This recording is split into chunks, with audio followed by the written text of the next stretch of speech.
मानने के बाद मेरा मन धीरे धीरे समझने लगा और ऐसा समझा कि सबसे पहले भगवतीय को समझ लिया।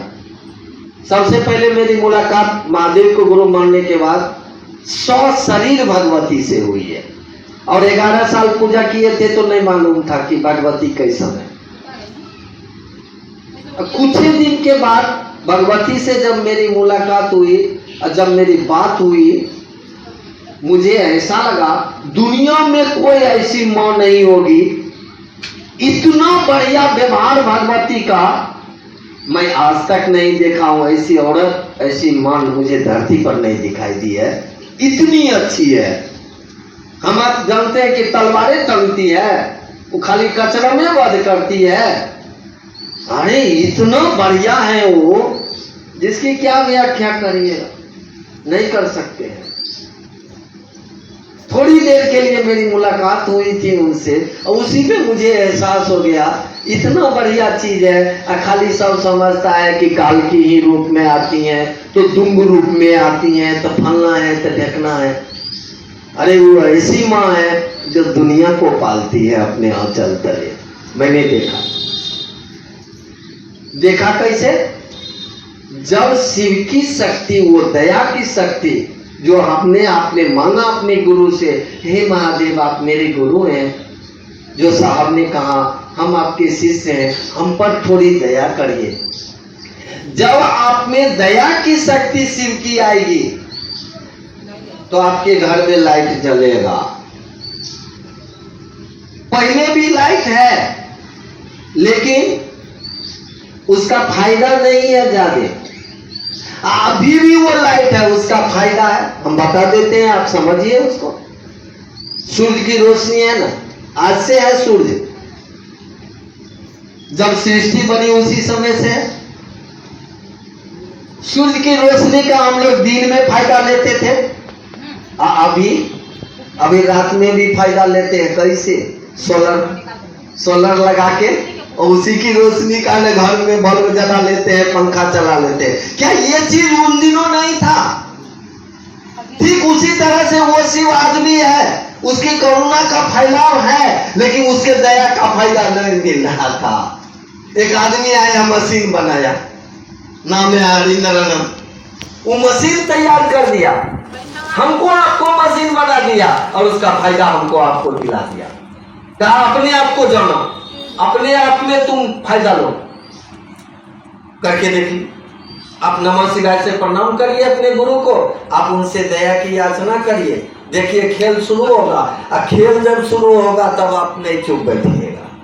जब आप पर महादेव दया कर देगा तो ये दीदी कितनी बूढ़ी हो गई है, और फिर भी घरे घर जाके हे आज मंदिर पर शिव चर्चा छै, बिहार से गुरु भाई आ रहलखिन, देखिए आग लग गई अंदर में। वो शिव मेरे लिए इतना कर रहा है, हम शिव के लिए कहाँ कुछ कर रहे हैं। चल कम से कम 10 लोग को बैठा के शिव की बात सुनाएंगे, शिव से जोड़ेंगे। देखिए वो आग आपको चुप बैठने नहीं देगा, वो आपको शिव चर्चा करवाएगा, आपको शिव के साथ बैठाएगा। ये सत्संग शिव का है, शिव सब में है, कहीं अलग नहीं है। और सब शिव एक जगह मिल जाएगा तो एक ऐसा मजबूत शिव पैदा होगा जो आज आप डर रहे हैं ना कि मंदिर में मुझे कोई सपोर्ट नहीं कर रहा है। शिव को खाली खड़ा कर लीजिए, भाई साहब मैं वादा करके जाता हूं इतना बढ़िया मंदिर बनेगा, आप उसको संभालिएगा।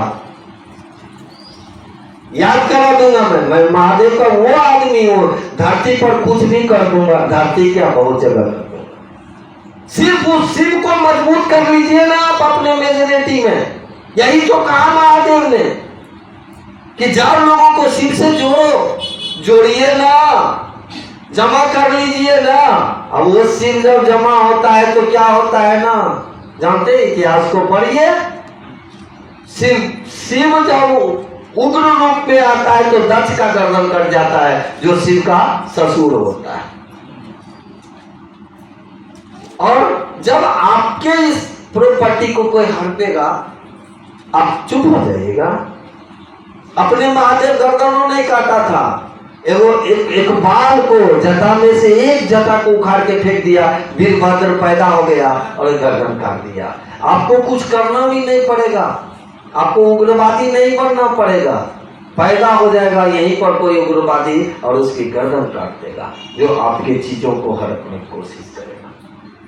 आप सिर के आदमी हैं, इतना कमजोर कैसे हो गए भाई साहब? महादेव का आदमी इस दुनिया में है। अगस्त, पुलिस, दधीची, दुर्वासा जैसे लोग आए। अगस्त ऋषि समुद्र को बोले कि तुम क्यों ऐसा कर रहे हो, नहीं मत करो ऐसा। कहा करेंगे तो कहा तुमको बता दें। चुरुआ में पानी उठाया, पी गया, समुद्र सुखा दिया। सब महादेव का आदमी तो इतना मजबूत होगा और हम आप गिड़गिड़ाएंगे नहीं। गिड़गिड़ा तब तक रहे जब तक कि ये नहीं समझ रहे कि महादेव मेरा है। जिस दिन ये समझ हो गई कि हम महादेव के हैं, फिर हाथ नहीं पसारने की जरूरत। ऐसे ही लोग भर के जाएंगे। करिए आप इस काम को, चलिए आप महादेव के साथ। मैं नहीं मना करता हूँ आप पूजा नहीं करिए, खूब करिए, मस्ती में करिए, लेकिन सीख लीजिएगा ना तो पूजा और बढ़िया हो जाएगा। इसको करिए करिए।